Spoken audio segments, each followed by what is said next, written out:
Casi 45 millones de españoles respiraron aire contaminado durante el último año, según el último informe publicado de Ecologistas en Acción. Esto supone que el 95% de la población española vive expuesto a unos niveles de contaminación superiores a las recomendaciones de la Organización Mundial de la Salud. En total hablamos de 16.000 muertes prematuras. En Madrid, obviamente, el problema se agrava porque hay más industrias, hay más calefacciones y hay más vehículos. Hoy, para comprobarlo, vamos a visitar dos asociaciones de vecinos cuyos barrios saben lo que es vivir al día a día con las consecuencias de respirar aire sucio.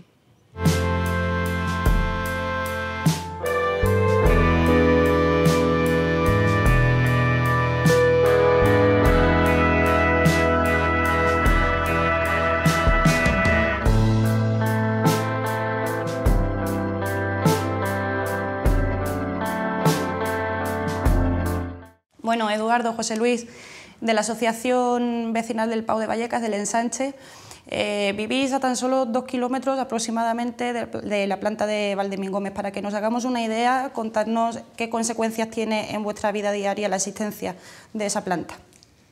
Pues te puedo decir que, por ejemplo, que me llego a vacaciones en el mes de agosto, ahora mismo todas las noches tenemos un periodo de malos olores, con lo cual ahora ya refresca un poquito, pero los primeros días de septiembre, que hacía calor todavía, estabas acostado con las ventanas abiertas porque hace calor y de madrugada te llegaba un mal olor que se metía en la casa y que te obligaba a cerrar las ventanas para poder dormir, aguantar el calor y además el mal olor que se había quedado dentro de la ventana. Entonces es una de las consecuencias inmediatas, la incomodidad. Pero esa incomodidad también diaria de acostarte por la noche diciendo, joder, esta noche va a oler, no va a oler, también te lleva a una cierta ansiedad y un malestar y decir, bueno, ¿qué va a pasar? Pues sobre todo llevamos aquí muchos años y vemos que esto no se soluciona y que el ayuntamiento pues pasa de nosotros completamente y que no nos da ninguna solución y nos va dando largas. ¿Vosotros llegasteis aquí en qué año? Los primeros habitantes del barrio llegaron en el 2007, yo llegué en el 2008. Y desde entonces estáis intentando que el ayuntamiento entienda este problema y tome medidas, ¿verdad? Claro, la llegada al barrio, a ver, nadie que viene a vivir al barrio piensa que se va a marchar a vivir a un sitio que va a oler mal. Entiendes que si el ayuntamiento le da permiso y habitabilidad, que tenga unas condiciones mínimas de vivir de una manera saludable.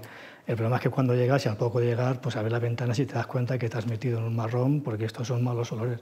Y el primer día la asociación ya empezó a movilizarse para solucionar el problema, ponerse en contacto con la Junta Municipal, con el Ayuntamiento, hablando de este problema, y el Ayuntamiento al principio nos decía que no olía, hasta que tuvo que reconocer que sí que olía y que bueno, que ya pondría una solución. Al cabo de 3 años o 4, allá por el 2010, creo que fue 11, ya conseguimos que se cerrara la planta de las Lomas, que es una planta en la que se hacía el compostaje al aire libre, y entraron en funcionamiento las 2 plantas que se hace el compostaje en circuito cerrado, que son las Dehesas y La Paloma.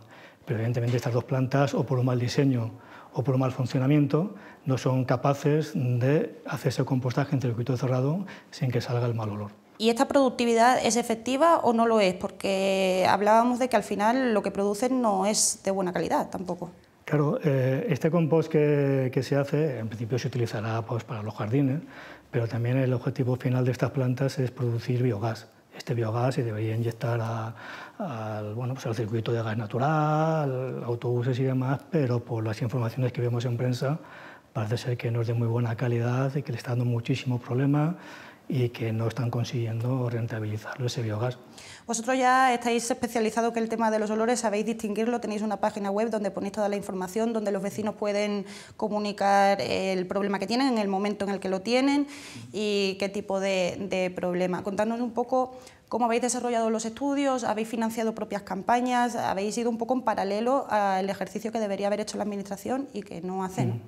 Sí, se ha financiado un estudio olfatométrico a través de la asociación con aportaciones y este estudio concluía que el olor ni es admisible ni es evitable y el Ayuntamiento de Madrid no reconoce ese estudio porque dice que como que lo hemos hecho favoritismo nuestro.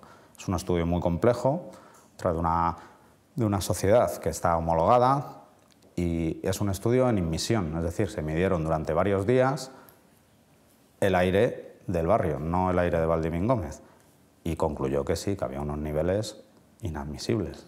A diferencia del estudio que hizo el Ayuntamiento de Madrid, que era en un día, una vez al año, con una bolsa que lo llenan de aire sucio y que luego en un laboratorio se analiza y concluyen que hay, posibles malos olores, aunque el propio estudio que hizo el Ayuntamiento ya avisaba que no es muy concluyente porque también depende de otros factores ambientales como la dirección del viento. El estudio que hicimos nosotros se hizo a lo largo de varios meses, en el que un técnico venía por aquí y hacía medidas aquí en el barrio, medidas sin misión con un aparato de medidas de campo, mucho más eficaz y que en Estados Unidos y en otros países está homologado. Para financiar ese estudio tuvimos que hacer una campaña de crowdfunding entre los vecinos, que nos llevó más de un año recaudar dinero suficiente para poderlo llevar a cabo.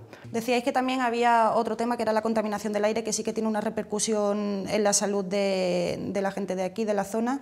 ¿Cuáles son esas otras consecuencias? Claro, aquí estamos hablando de los malos olores. Los malos olores es una incomodidad, pero evidentemente cuando el río suena, agua lleva, y aparte de mal olor nos tememos que algo más puede llegar. En el estudio que hicimos se detectó que además del mal olor, había otros compuestos que no se pudo definir a fondo porque hacía falta hacer un estudio más profundo, que sí que podían ser potencialmente nocivos. Aparte tenemos la incineradora, que la incineradora no provoca mal olor, pero sí que provoca unos contaminantes que pueden ser peligrosos como dioxinas y demás, pero bueno, esos contaminantes no solamente afectan al barrio, sino que afectan democráticamente a todo Madrid, a todo el sureste, y pensamos que también al centro de Madrid. Y si el Ayuntamiento de Madrid no hace caso a esas exigencias, ¿cómo van a seguir esos métodos de lucha? Pues el primer paso que vamos a dar ahora va a ser presentar una reclamación administrativa ante el Ayuntamiento de Madrid, ante Urbanismo y ante Medio Ambiente. Esperamos la respuesta, a ver si eso ya le obliga a entrar un poco en materia de manera oficial, y nos estamos planteando también en corto plazo plantear una demanda judicial y, si necesario también, que lo será, me temo, llegar a Europa también, demandar ante Bruselas.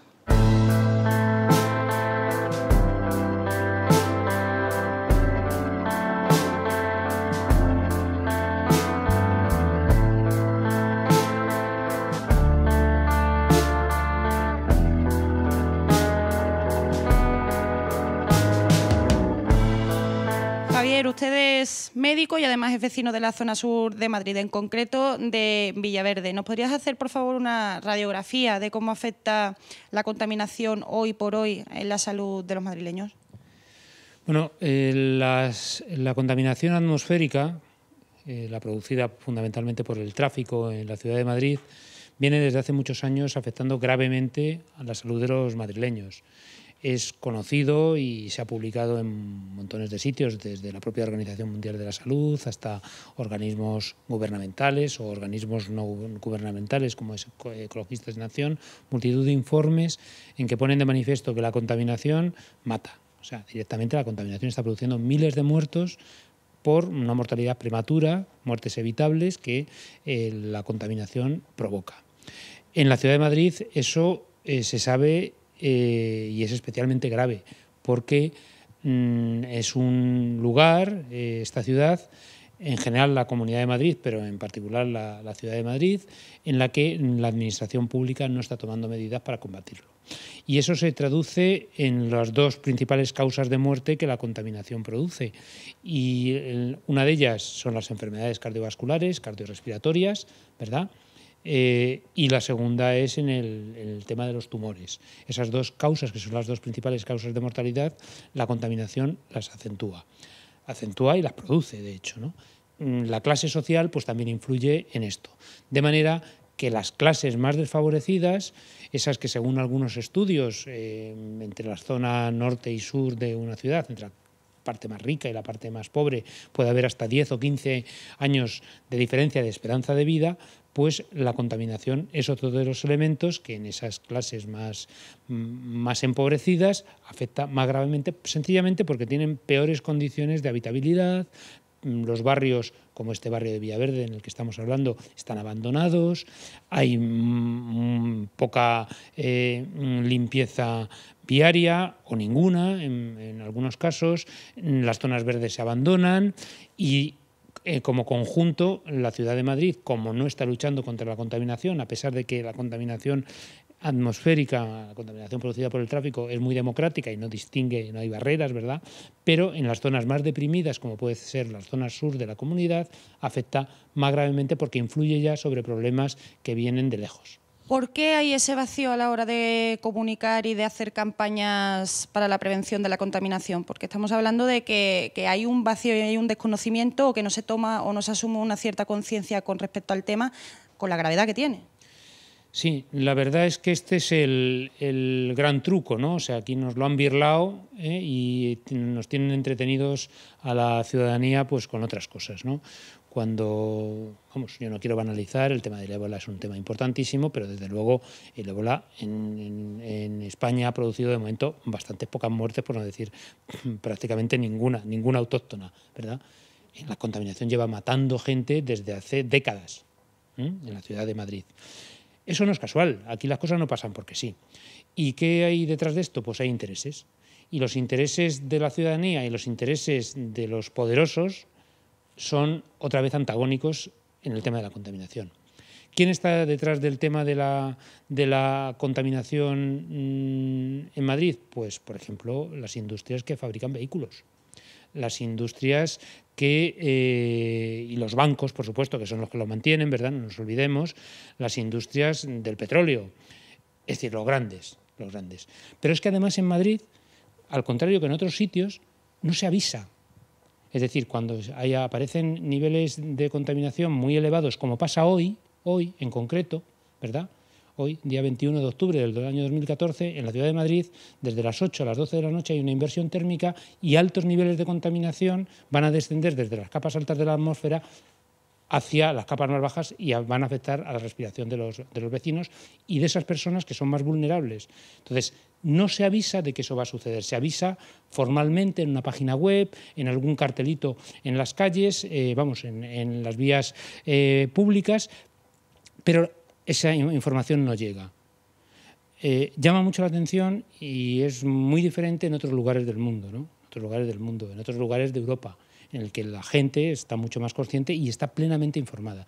Aquí la información se nos birla sistemáticamente y la explicación, ya digo, no es desidia, no es que no se quiera hacer, es que hay intereses para no provocar una alarma social justificada, ¿verdad?, que haga que los gobernantes tomen medidas. Ya has mencionado que la Comunidad de Madrid, las administraciones no toman demasiado partido en erradicar este problema.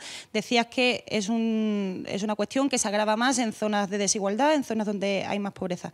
La zona sur es una de ellas. ¿Qué puede hacer la gente desde aquí o de qué manera se puede contrarrestar ese vacío legal por parte de la administración? Pues lo mismo que se hace en otros campos, ¿verdad? Luchar para que las cosas cambien. Es decir, hay intereses detrás de esto. La administración pública ya sabemos de qué bando está. El problema viene desde hace mucho tiempo. Las evidencias están encima de la mesa.